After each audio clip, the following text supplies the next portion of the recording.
Assalamualaikum warahmatullahi wabarakatuh. Bismillahirrahmanirrahim. Alladzina yabkhaluna wa ya'muruna an-nasa bil bukhli wa yaktumuna ma atahumullahu min fadlihi wa 'adadna lil kafirina 'adaban muhina. Walladzina yunfiquna amwalahum ria'an nasi wa la yu'minuna billahi wa la bil yawmil akhir wa man yakunish syaitanu lahu qarinan fasa'a qarina.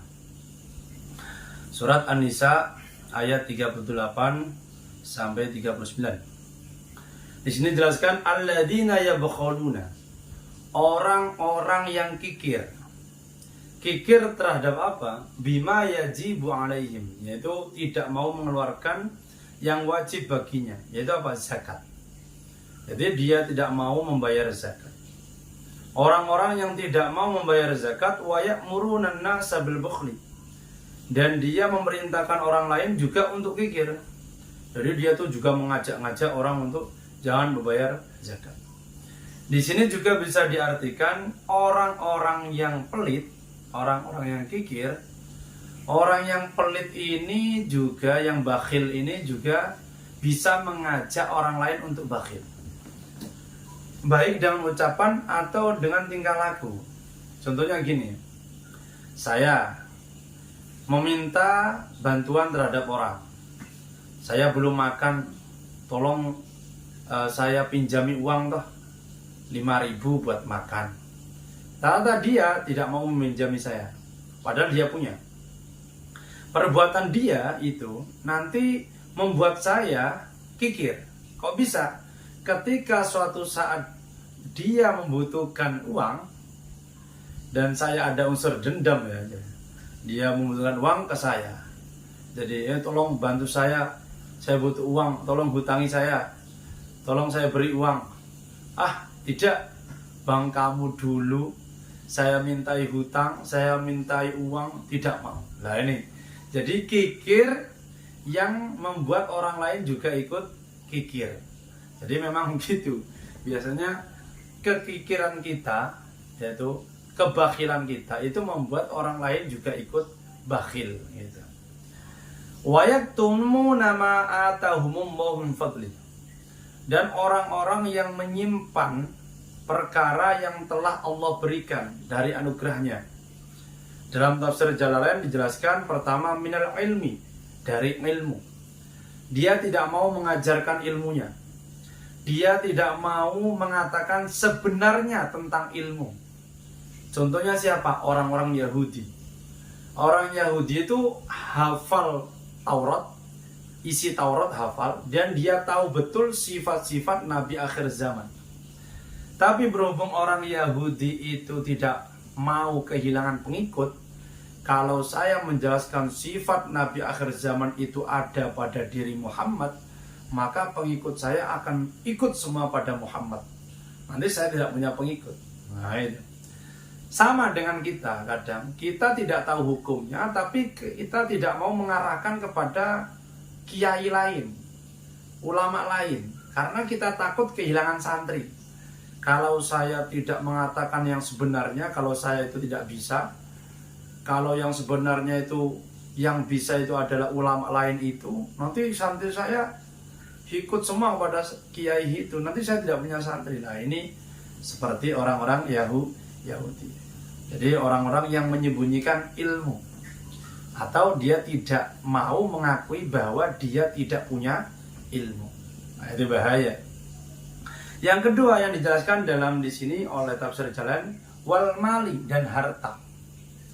Jadi ditanya orang punya uang, tidak punya, saya bantu dong untuk makan, tidak punya uang. Nah, jadi dia menyembunyikan uangnya. Atau yang parah itu ada orang yang tidak mau membagikan ilmu kecuali dikasih uang. Nah ini bahaya juga. Jadi termasuk orang-orang yang menyembunyikan ilmu, dan dia itu mau memberikan ilmu kalau dikasih uang. Itu adalah orang yang menjual agama Allah dengan dunia. Wa'adadna lil kafirina 'adaban muhina, dan Allah telah menyiapkan bagi orang-orang kafir siksa yang menghinakan. siksa yang hina, yaitu adalah neraka. Jadi semulia-mulianya orang kafir di dunia itu nanti dia akan mendapatkan siksa yang hina, akan menjadi orang yang hina. Walaupun dia kaya, jabatannya itu tinggi, kalau tidak ada tauhid kepada Allah, dia itu akan hina. Tapi sebaliknya ya gitu, orang Islam itu jangan berkecil hati. Walaupun kadang orang Islam itu tidak terlalu punya uang, tidak punya jabatan, dia akan mulia besok di akhirat. Karena apa? Akan masuk surga dan dia akan mulia selamanya. Walladzina yunfiquna amwalahum ria'an nas. Dan orang-orang yang infak hartanya, tapi dia ada unsur riya kepada orang, ingin dipuji orang, ingin dikenal sebagai orang yang dermawan, ingin dia itu mendapatkan sanjungan-sanjungan bahwa dia itu suka memberi orang lain.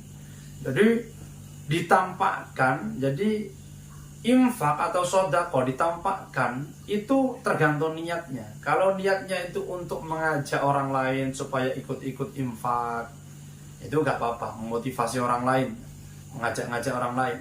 Tapi kalau tujuannya itu supaya dipuji, nah, itu haram. Wala yu'minuna billahi wal yaumil akhir. Kalau orang itu berinfak tujuannya supaya dipuji oleh manusia, maka dia itu tidak ada iman kepada Allah dan tidak ada iman kepada hari akhir. Sebab apa? Kalau dia iman kepada Allah, dia akan sedekah, infak, diniati untuk mencari ridho Allah. Dia tidak iman kepada hari akhir. Kalau dia iman kepada hari akhir, dia akan mencari balasan bukan di dunia, tapi yang mencari balasan di akhirat. Kenapa kok dia itu sampai ingin dipuji manusia, tidak iman? Wa may yakunis syaitanu lahu qarina fasa'a qarina. Orang yang temannya itu setan, maka itu adalah seburuk-seburuknya teman. Itu karena dia itu berteman dengan setan. Sebab setan itu tidak mau manusia itu ingat kepada Allah, ingat pada hari akhir. Kalau dia ingat kepada Allah, amalnya semuanya ditujukan untuk mencari ridho Allah. Dan kalau dia ingat hari akhir, dia akan menganggap remeh dunia. Yang dipentingkan adalah besok balasan di hari kiamat. Wallahu a'lam bishawab. Assalamualaikum warahmatullahi wabarakatuh.